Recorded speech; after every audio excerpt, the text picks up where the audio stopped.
David Lopez. I'm from Santa Ana, California. I'm a queer Latino librarian, writer, and screenwriter. I think for me, I was around junior high when I started to realize that, something was a little bit different. I wasn't attracted to boys or girls per se, but I knew that I liked doing different things than the straight boys. I wasn't as into sports, although I played sports, but I felt like I was more of a creative brain, and I wasn't sure what that even meant, but I mean, looking back on it now, I realized that, there was something, a little bit special.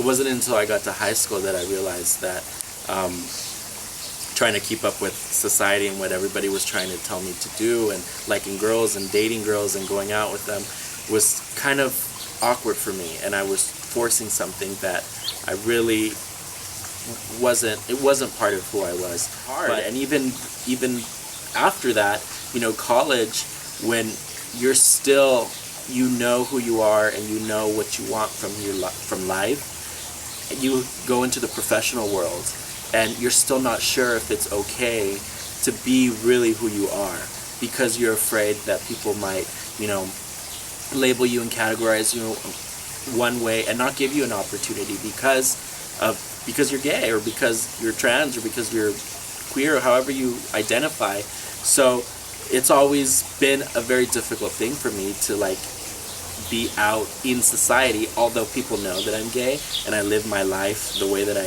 am. But it's really the people who are closest to my life are the people that truly matter to me, and I realize that now.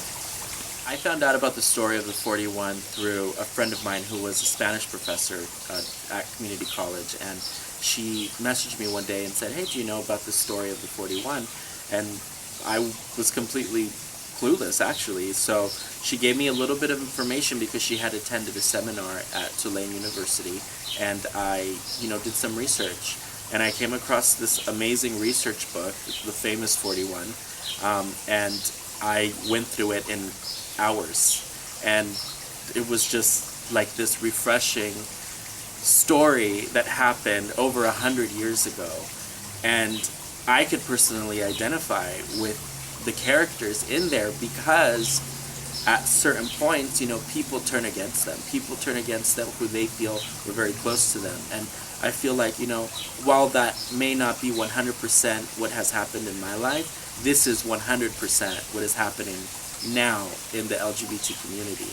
So I, at the time I was pursuing my undergraduate degree in screenwriting, and I thought, this may be something to pursue while I'm in grad school. And it turned into my thesis project, and I, created the feature-length screenplay, The 41. Really great to see that people are, just like I was, not informed about the story of the 41. And it's been amazing to see that people are responding positively, and they are just as shocked as I was, when I read the story, and I fictionalized it, I put in some drama, but as if it wasn't dramatic enough.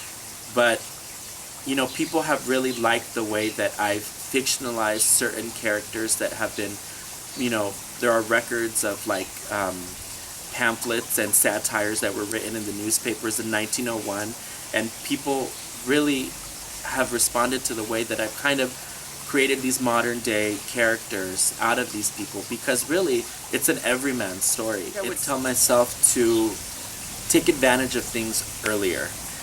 I think I would take advantage of the time that I had as a teenager to do something more proactive, maybe start a club, or maybe support somebody else with their coming out, because I was so focused on just kind of getting by that I didn't really think about how much I could have done that I was younger. I mean, I've done what I can now, but it's really amazing when you can go to a peer and get the support that you might have needed, but you didn't have.